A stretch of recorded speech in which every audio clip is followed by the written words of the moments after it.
Bismillahirrahmanirrahim. Today we are going to discuss chapter number 16 और lecture number है जी 4 RC and RL series circuit.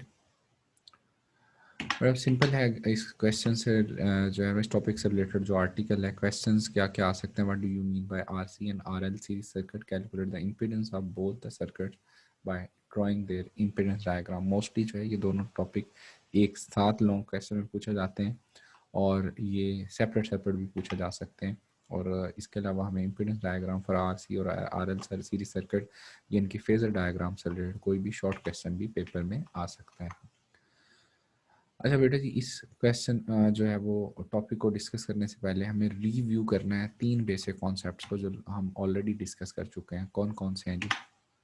First review जो है वो आपने प्योर रेजिस्टिव सर्किट के केस में पढ़ा था कि करंट और वोल्टेज जो हैं वो क्या होते हैं, इन फेज होते हैं.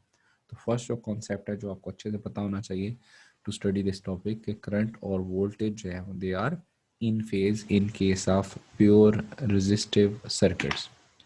सेकंड जो रिव्यू है वो आपको पॉइंट पता होना चाहिए कि इन प्योर कैपेसिटिव सर्किट जो है वो current Leeds voltage. Current lead करता है वोल्टेज को कितने एंगल से, π/2 यानी 90 एंगल से जो है वो लीड करता है. एंड थर्ड इंपॉर्टेंट जो रिव्यू है वो आपको पता होना चाहिए in pure inductive circuit voltage जो है वो लीड करती है किसको, करंट को, बाय π/2 यानी 90 के एंगल से लीड करती है. तो इंडक्टर जो है उसमें वोल्टेज लीड कर रही होती है इट मीन्स, और कैपेसिटर में जो है वो करंट लीड कर रहा होता है यानी कि इनमें फेज जो है वो कितना होता है, दोनों में π/2 होता है. तो इन प्योर इंडक्टिव सर्किट जो है वो हम कहते हैं वोल्टेज लीड्स करंट जो है वो बाय एन एंगल 90. नेक्स्ट जो है वो एक न्यू कॉन्सेप्ट जो है इंट्रोड्यूस होने जा रहा है जिसको बोलते हैं इम्पिडेंस. देखो बेटा, बात ये है कि हमारे पास जो है एक सर्किट है. ज़रूरी नहीं कि उस सर्किट में सिर्फ रेजिस्टेंस ही हमेशा हो, ज़रूरी नहीं कि वहाँ सिर्फ जो है वो कैपेसिटर ही हो या इंडक्टर हो. यानी pure resistive circuit, pure capacitive circuit और प्योर इंडक्टिव सर्किट के अलावा भी कोई ऐसा सर्किट भी हो सकता है जिसमें रेजिस्टेंस के साथ किसी का कोई कम्बिनेशन हो. यानी कि RL सर्किट हो सकता है, RC सीरीज सर्किट हो सकता है, RL सर्किट हो सकता है, RLC सर्किट हो सकता है. तो कोई भी कम्बिनेशन हो सकता है. तो जब कम्बिनेशन बनता है तो देखें ना, जो हम कैपेसिटर है उसकी जो रेजिस्टेंस है उसको बोल रहे होते थे कैपेसिटिव रिएक्टेंस.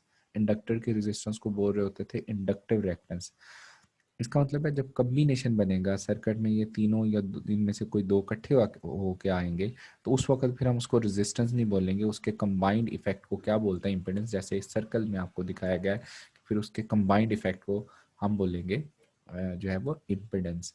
तो इम्पिडेंस जो है को हम कैसे डिफाइन कर सकते हैं, the combined effect of resistance and reactances. Reactances यहाँ किसकी बात कर रहे हैं, कैपेसिटिव एंड इंडक्टिव रिएक्टेंस जो है in an alternating current circuit is known as impedance. और इसका फॉर्मूला जो है वो Z is equal to VRMS over IRMS by Ohm's law. यानी इम्पिडेंस को यहाँ पर हम Z से डिनोट करते हैं. तो इम्पिडेंस जहाँ भी आएगा उसको हम यहाँ पे Z से डिनोट करेंगे और यूनिट इसका ज़ाहिर है ये रेजिस्टेंस ही है तो ओहम ही होगा. तो it is combined effect of जो है वो आप कह सकते हो रेजिस्टेंस एंड रिएक्टेंस जो है जब कोई कम्बिनेशन ऑफ सर्किट बनता है. जैसे हम इस टॉपिक में कम्बिनेशन पढ़ने जा रहे हैं और वो कम्बिनेशन पहला जो है वो हम डिस्कस करेंगे RL सीरीज सर्किट. अब देखिए इसमें रेजिस्टेंस भी है और इंडक्टर दोनों इकट्ठे आ रहे हैं सीरीज में, तो इसका मतलब इनके जो कंबाइंड इफेक्ट ऑफ रेजिस्टेंस है उसको क्या बोलेंगे, इम्पिडेंस. तो लेट्स स्टार्ट दी. पहले हम RL सीरीज सर्किट डिस्कस कर रहे हैं तो कि it is comparatively easier to understand the phase diagram of RL series circuit as compared to RC series circuit. तो पहले मैं RL series circuit डिस्कस कर रहा हूँ.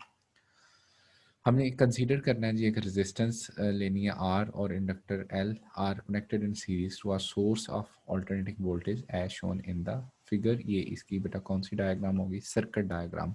इस क्वेश्चन को अटेम्प्ट करने के लिए इम्पोर्टेंट ये है कि आपको पता होना चाहिए ये 3 डायग्राम्स यहाँ मेन हमने डिस्कस करनी है. सर्किट डायग्राम, उसके बाद फिर हम डिस्कस करेंगे फेज डायग्राम और थर्ड पे हम डिस्कस करेंगे इम्पीडेंस डायग्राम. तो वो ज़रा आपने नोट डाउन करना है. ये फर्स्ट जो है ये क्या है, circuit diagram. Simple, it is a circuit diagram. Next जो है अब हम डिस्कस करने जा रहे हैं कि इसमें जो है वो फेज डायग्राम जो है वो कैसे बनेगी इसकी. तो कहते हैं when an alternate voltage is applied then the current I would flow through each of them because R and L are in series. क्योंकि हमने इनको सीरीज में अटैच किया हुआ है रेजिस्टेंस को और इंडक्टर को, तो दोनों में कहता है जी करंट जो फ्लो करेगा वो कौन सा होगा, सेम। और वोल्टेज अक्रॉस द रेजिस्टर जो है यहाँ पर, वोल्टेज अक्रॉस द रेजिस्टर जो है उसको हम यहाँ पर किससे डिनोट करेंगे, वोल्टेज अक्रॉस द रेजिस्टेंस जो है वो होगा वी आर, और ये होगा I R M S into R. और वोल्टेज अक्रॉस द इंडक्टर जो है वो क्या होगा, I R M S into क्या हो जाएगा, एक्स एल। सो यहाँ पर आर जो है ये रेजिस्टेंस है, और जबकि एक्स एल जो है ये क्या है, इंडक्टिव रिएक्टेंस है, यानी ये भी रेजिस्टेंस है लेकिन ये इंडक्टर की रेजिस्टेंस है। तो ये दोनों ओहम्स लॉ के अकॉर्डिंग ये वोल्टेज अक्रॉस द रेजिस्टर और ये है जी वोल्टेज अक्रॉस द इंडक्टर। अच्छा अब देखिए बेटा, हमने यहाँ से जो है ऑनलाइन नेक्स्ट जो है वो हमें इसकी फेज डायग्राम को डिस्कस करना है। सो डेट्स वेरी सिंपल, साथ साथ जो है वो आप ड्रॉ करेंगे तो आपके लिए इजी हो जाएगा कंपैरेटिवली। तो सबसे पहले ना हमें रेफरेंस लेना है। देखिए ना वोल्टेज कह रहा है ji and current are in phase in case of resistor, जो हम ऑलरेडी प्रीवियस जो है रिव्यू में हम इस कॉन्सेप्ट को रिवाइज कर चुके हैं। जबकि इंडक्टर के केस में वोल्टेज लीड करती थी किसको, करंट को, बाय एन एंगल 90। सो इसके लिए हमें जो है वो फेज डायग्राम ड्रॉ करने के लिए मैं रेफरेंस किसको ले रहा हूँ, करंट को। मैंने अब करंट को क्यों रेफरेंस लिया है, क्योंकि आर और एल सीरीज में अटैच हैं, आर और एल चूँकि सीरीज में अटैच हैं तो दोनों में करंट जो है वो सेम है। सो इसलिए मैंने करंट को एज ए यहाँ रेफरेंस लिया है। अच्छा अब मुझे ना यहाँ पर नेक्स्ट जो है वो पहले वोल्टेज ड्रॉ करनी है। तो वोल्टेज अक्रॉस द रजिस्टर जो है वो मैं इसके पैरेलल ड्रॉ करूँगा, जो कि मैंने करंट को यहाँ पर रेफरेंस लिया है। और मुझे पता है in pure resistive circuit voltage और करंट क्या होते हैं, इन फेज, इसीलिए मैंने सेम डायरेक्शन में ड्रॉ किया है एज दैट ऑफ करंट जो है। नेक्स्ट इन केस ऑफ जो है इंडक्टर की अगर बात करें तो इंडक्टर में जो है वो वोल्टेज लीड कर रही होती थी करंट को, कितने एंगल से, 90 एंगल से। तो मैं ये जो करंट है इसके परपेंडिकुलर जो है voltage across the inductor draw करनी चाहिए मुझे, तो मैंने इसके परपेंडिकुलर डायरेक्शन में वी एल को ले लिया। यानी इन केस ऑफ इंडक्टर जो है चूँकि वोल्टेज जो है वो लीड कर रही होती है करंट को by an angle pi by 2, इस वजह से मैंने इसको इस रेफरेंस करंट के परपेंडिकुलर लिया, जबकि वी आर को मैंने रेफरेंस करंट के पैरेलल लिया है और वी एल को रेफरेंस करंट के जो है वो परपेंडिकुलर लिया है। अब हमें इनकी जो है वो क्या फाइंड करना है ji, resultant. That is very simple, हम एक पैरेललोग्राम ड्रॉ करेंगे पहले। अच्छा ये अगर वी एल है तो इसके सामने वाला ये भी वी एल ही होगा, ठीक है। अब ये पैरेललोग्राम है तो हमें पता है कि इसका रिजल्टेंट कैसे फाइंड करते हैं, ये इसका क्या आ जाएगा, रिजल्टेंट आ जाएगा। तो ये हमारे पास इस सर्किट यानी आर एल सीरीज सर्किट का क्या आ गया है, रिजल्टेंट। और यहाँ पर जो है वो इसका फेज एंगल जो है यहाँ पर हमारे पास क्या आ जाएगा, थीटा। अच्छा इसमें हम देख सकते हैं कि हमारे पास वी कैन कंक्लूड डैट यहाँ से कि ये देखें कि हमने रेफरेंस लिया होता करंट को, तो हमारा रिजल्टेंट आया है ये वाला रिजल्टेंट आया है, जिसको हम वी आर एम एस भी यहाँ कह सकते हैं, या हमें वी आर एम एस लिखना चाहिए। ये जो रिजल्टेंट है वी जो है, अच्छा इसका मतलब ये हुआ कि हमारे पास यहाँ पर जो रिजल्टेंट है, ये जो वोल्टेज आई है आर एल सीरीज सर्किट की, ये इस करंट से यानी रेफरेंस करंट से क्या कर रही है, लीड कर रही है। देखिए ना हम एंटी क्लॉकवाइज डायरेक्शन में रोटेशन लेते हैं, तो एंटी क्लॉकवाइज डायरेक्शन में अगर हम इसको गौर करें तो हम कह सकते हैं कि जो रिजल्टेंट वोल्टेज है इन आर एल सीरीज सर्किट में, जो रिजल्टेंट वोल्टेज है वो करंट को लीड कर रही है, कितने एंगल से, थीटा एंगल से। और आगे हमने इम्पीडेंस डायग्राम में यही हमने जो है वो प्रूव करना है मैथमेटिकली कि जो है वो वोल्टेज जो है वो यहाँ पर लीड कर रही है इसको, करंट को, कितने एंगल से, थीटा एंगल से। इसका मतलब ये हुआ इन are L series circuit voltage and current in phase नहीं होते, बल्कि वोल्टेज लीड करती है किसको, करंट को, कितने एंगल से, थीटा एंगल से। ठीक है जी, तो this is basically the phase diagram of R L series circuit and that's a simple one ji. अगर आपको बेसिक कॉन्सेप्ट्स ये दो पता है तो ये इजी हो जाएगा। और मैंने जैसे बताया कि यहाँ बहुत सिंपल है, इसमें पहले हमने करंट को एज ए रेफरेंस लेना है, वोल्टेज अक्रॉस द रजिस्टर्स के पैरेलल आएगा, चूंकि in pure resistor circuit voltage and current क्या होता है, इन फेज, जबकि वोल्टेज अक्रॉस द इंडक्टर इसके परपेंडिकुलर आएगा। फिर हम पैरेललोग्राम ड्रॉ करेंगे, उसका रिजल्टेंट फाइंड कर लेंगे, हमारे पास फेज एंगल भी आ जाएगा। नेक्स्ट ही हम अब आर एल सीरीज सर्किट में हम रिजल्टेंट वोल्टेज जो है वो फाइंड करने जा रहे हैं। That's very simple. देखें ये हमारे पास जो है वो एक राइट एंगल ट्राइंगल है, ये वाली जो ट्राइंगल है ये राइट एंगल ट्राइंगल है। तो इसमें ये हमारे पास हाइपोटेनस है, ठीक है, ये वाला, ठीक है। और इसको हम एज ए परपेंडिकुलर ट्रीट कर सकते हैं, और ये वाला जो पोर्शन है ये इसको हम बेस ले सकते हैं। सो सिंपल है कि हम इसको कैसे फाइंड करेंगे, बाय पाइथागोरस थ्योरम जो है यहाँ पर हम इजीली जो है वो फाइंड कर सकते हैं वी आर एम एस जो है, यानी कि ये जो रिजल्टेंट वोल्टेज होगी वो किसके इक्वल होगी, वी आर का whole square plus V L का होल स्क्वायर, और यहाँ हम इनकी वैल्यू पुट कर दें। वी आर जो है वो I R M S into R होता है, जबकि V L I R M S into omega L, XL यहाँ आना ना, एक्सएल जो है वो ओमेगा एल के इक्वल होता है। यहाँ से I R M S common ले लें, क्योंकि आई आर एम एस के ऊपर जो है वो स्क्वेयर है, इस वजह से ये स्क्वेयर रूट से बाहर आ जाएगा, और आपके पास फाइनली जो है ये आंसर आ गया। वैसे सिंपल जो है वो रिजल्टेंट वोल्टेज तो यहाँ पर पाइथागोरस थ्योरम से हमारे पास आ जाता है। अच्छा, अब हम जो है इस सर्किट की इम्पिडेंस की बात करते हैं। तो इम्पिडेंस कैसे फाइंड कर सकते हैं? इम्पिडेंस हम कह रहे थे कंबाइंड इफेक्ट को, और बाय ओम्स लॉ जी यानी कि resistance of the combined resistance of the circuit will be equal to V R M S over I R M S. और यहाँ से जो है वो देखें परपेंडिकुलर और बेस जो है, यहाँ वी आर एम एस की जस्ट वैल्यू पुट कर दें, ईजी है जी। सो आई आर एम एस से यहाँ से क्या हो जाएगा, कैंसल आउट। तो यहाँ से अगर आई आर एम एस से हम कैंसल आउट कर देते हैं तो हमारे पास इम्पिडेंस ऑफ द सर्किट जो है वो आ जाएगी। Impedance of the circuit will be Z is equal to R square plus omega L square square root. ठीक है, सो डेट्स वेरी सिंपल। जो है यहाँ पे इम्पिडेंस भी आ गई हमारे पास, इम्पिडेंस का फॉर्मूला भी आ गया। नेक्स्ट जो है वो हमें यहाँ पे डिस्कस करना है कि अब हम इसका ना फेज रिलेशनशिप जो अभी हम बात कर रहे थे उसमें भी हमने देखा है, वो डिस्कस करने जा रहे हैं। कि हमने यहाँ देखा कि करंट कहते हैं ji lags applied voltage by angle theta. ठीक है, अब लैग का मतलब ये है कि यहाँ पर वोल्टेज लीड कर रही है। ठीक है, ये आप रेफरेंस इसको, ये वोल्टेज थी, ये आपके पास करंट रेफरेंस लिया हुआ था। ठीक है जी, तो वोल्टेज करंट को लीड कर रही थी कितने एंगल से, थीटा, वो थीटा हमें फाइंड करना है। अब थीटा जो है वो इम्पिडेंस डायग्राम से हम यहाँ पे फाइंड कर सकते हैं, और सिंपल है जी। हमें इम्पिडेंस डायग्राम से ये जो थीटा है वो कैसे फाइंड कर सकते हैं, हमें पता है कि बताया यहाँ पर टेंजेंट थीटा जो है वो किसके इक्वल होगा, V L over V R. ठीक है ना, इसके क्रॉस जो है वो अगर हम, ये हमारे पास जो है वो वेक्टर है वी, रिजल्टेंट वेक्टर। ठीक है, इसको हम कह रहे थे वी एल, और इसको कह रहे थे वी आर वेक्टर डायग्राम में। ठीक है, सो इसमें देखें कि हमारे पास जो है यहाँ पर V L over V R यहाँ पर जो होगा वो किसके इक्वल हो जाएगा, यानी परपेंडिकुलर ओवर बेस वो हो जाएगा टेंजेंट थीटा। तो यहाँ जस्ट हमें जो है वो वी एल और वी आर की वैल्यूज पुट करनी है, I R M S into omega L, और नीचे आ जाएगा I R M S into R. So ये आप इसमें कैंसिल हो जाएंगे, करंट और करंट, हमारे पास फाइनली आंसर आ जाएगा, यानी कि ये इसे कैंसिल हुआ, और finally answer theta is equal tangent inverse omega L over R. यहाँ से गौर से सुनने पे हम कह सकते हैं कि यहाँ पर जो है वो वोल्टेज जो है लीड कर रही होती है किसको, करंट को, कितने एंगल से, थीटा एंगल से लीड कर रही होती है। सो इस इम्पिडेंस डायग्राम से हम डायरेक्ट भी यहाँ से जो है वो थीटा कैलकुलेट कर सकते हैं। हम वी एल और वी आर यहाँ पर हमें ज़रूरत नहीं कि हम लिखें, हम डायरेक्ट भी लिख सकते हैं। देखो डायरेक्ट कैसे लिख सकते हैं, डायरेक्ट देखिए ना, इसमें अगर हमें थीटा फाइंड करना है तो इसमें जो है ये आपके पास एक्सएल है,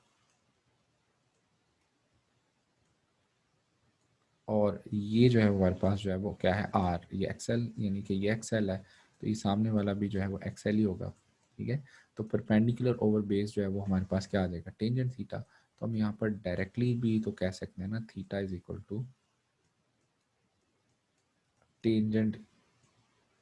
ठीक है, टेन आ जाएगा इनटू हमारे पास इनवर्स जो है। अब देखिए परपेंडिकुलर और बेस, परपेंडिकुलर यहाँ क्या है एक्सएल, और बेस जो है वो हमारे पास क्या हो जाएगा, बेस क्या हो जाएगा आर। तो इसका मतलब है कि डायरेक्ट भी हम इस इम्पिडेंस डायग्राम से एंगल जो है वो फाइंड कर सकते हैं। तो बेसिकली यहाँ पर हम फेज एंगल बताना चाह रहे हैं। तो हमने क्या कंक्लूड किया, तो यहाँ एक्सेल की वैल्यू पुट करने ओमेगा एल, तो ये डायरेक्टली आपके पास फार्मूला आ जाएगा। तो ये दो स्टेप भी आप यहाँ कर सकते हैं, रादर कि आप ये वेक्टर डायग्राम से ये पुट करें, आप डायरेक्टली भी यहाँ पर लिख सकते हैं। अच्छा, इसका मतलब ये हुआ कि थीटा एंगल आया हमारे पास, तो इन आर एल सीरीज सर्किट में कौन लीड करता है जी, वोल्टेज लीड करती है करंट को कितने एंगल से, थीटा एंगल से लीड करती है।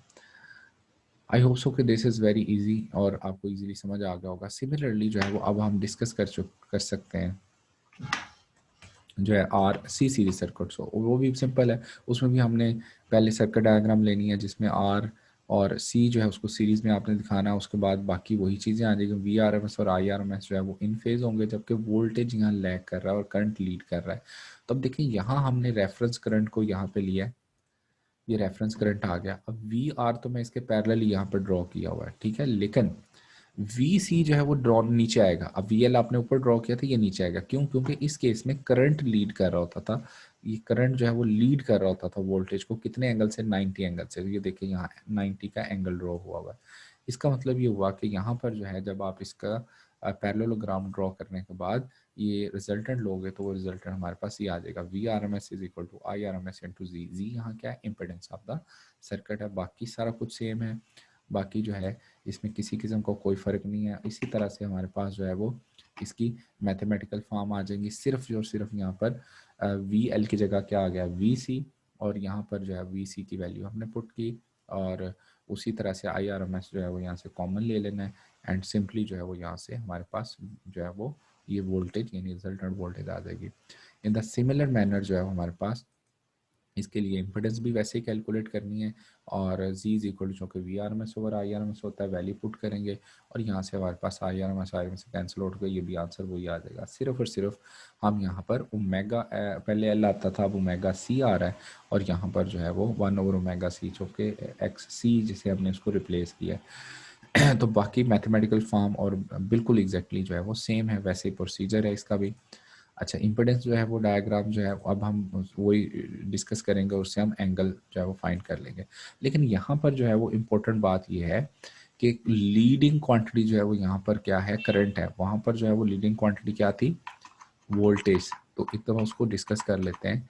यहाँ देखें कि इस केस में जो है आर सी सीरीज सर्किट में जो है, चूँकि ये करंट हमने रेफरेंस में लिया हुआ था, अब वोल्टेज ये आई है, रिजल्टेंट वोल्टेज। इसका मतलब है कि करंट लीड कर रहा है और वोल्टेज लैग कर रही है। करंट लीड कर रहा है और वोल्टेज लैग कर रही है। कितने एंगल से लैग कर रही है? थीटा एंगल से। और वो एंगल जो है वो हमने इम्पीडेंस डायग्राम से जो है वो फाइंड किया है। ठीक है जी। सो इम्पीडेंस डायग्राम में वो जो एंगल है वो सिंपली क्या आएगा? ये वाला एंगल आएगा, theta is equal to tangent inverse 1 over omega C R. ठीक है। So it's a very simple, हम कह सकते हैं कि जो है आरसी सीरीज सर्किट में करंट लीड करता है अप्लाइड वोल्टेज से बाय एन एंगल थीटा। एक मिस्टेक जो बहुत सारे स्टूडेंट जो है वो बार बार करते हैं वो ये है कि आरसी और आरएल सीरीज सर्किट में अक्सर जब मल्टीपल चॉइस आता है तो अक्सर फेज एंगल पूछा जाता है, वो कह देते हैं पाई/2। पाई/2 सिर्फ और सिर्फ दो केसेस में आता है, एक प्योर इंडक्टर सर्किट के केस में और एक प्योर कैपेसिटर सर्किट के केस में। अब बाकी जो है वो आरसी और आरएल सीरीज सर्किट में करंट और वोल्टेज के दरमियान जो फेज एंगल है वो कितना होगा? थीटा। और वो थीटा हम इस फॉर्मूले से फाइंड करेंगे इन केस ऑफ कैपेसिटर, और इन केस ऑफ इंडक्टर जो है वो ओमेगा एल ओवर आर होता है। आई होप सो कि इसमें कोई प्रॉब्लम नहीं आएगी। आपने इसको अच्छे से रिवाइज करना है, और इंशाल्लाह जो है वो नेक्स्ट लेक्चर में आपसे मुलाकात होगी। अल्लाह हाफिज़।